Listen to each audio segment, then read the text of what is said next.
What is definitely true is that we've seen an uptake, right? Last year, they had a very strong momentum of testing ballistic missiles. There were about 24 last year. This year, we're only, into a couple months in 2017, and already they've sent up 7. Now, are all of these successful? No. Well, because it does seem like they are on a consistent trajectory to building more and more advanced missiles that can go farther and farther and get closer and closer to the United States.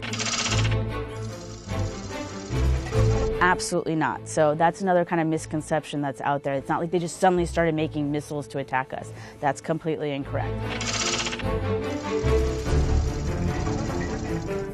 And there's lots of evidence to suggest they're working on more advanced systems which we'd be moving into intercontinental. And that's when people start getting uncomfortable and concerned, because that's something that could be launched from North Korea and actually make it over to the mainland of the United States, like think Kansas type area.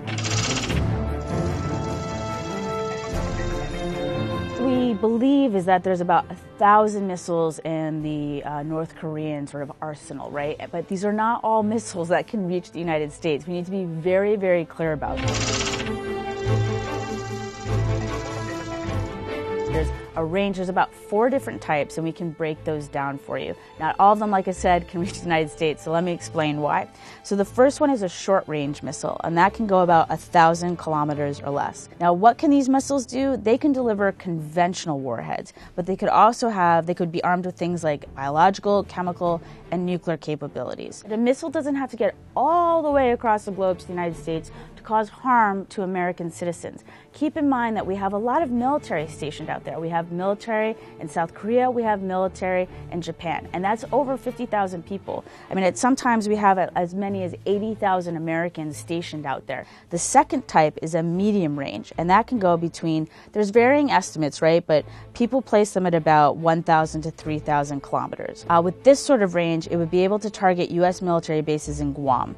This intermediate range missile has been fired, it's been test fired from a submarine. Now, why do we care about that? Because, of course, you don't have to fire it from North Korea to hit a target on the U.S. mainland, right? You could take your submarine out to the Atlantic, out to the Pacific, and you'd have that much farther range that could get that medium range, the shorter range than an intercontinental. It could actually target and hit the United States. So that is something to bear in mind and be concerned about. The intermediate range, that's the third kind, can go between 3,000 to 5,500 kilometers. It was used successfully in February 2016 to launch a satellite, so we know that it can and has worked. What could this target? What could a multi-stage missile target? Well, at its maximum estimated range, with its increased power, it could put Australia and parts of the U.S. within its range. I'm basing these numbers on the Federation of American Scientists because that's an independent third party. There's been lots of discussion, there's been lots of talk about the possibility of weaponizing these interballistic missiles, so having that reach to reach the United States, combining that with a miniaturized nuclear warhead. Now, here's the thing.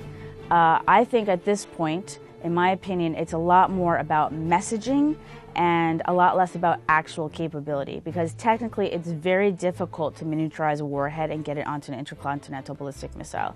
Does that mean it's impossible, that they won't be able to do it? Absolutely not.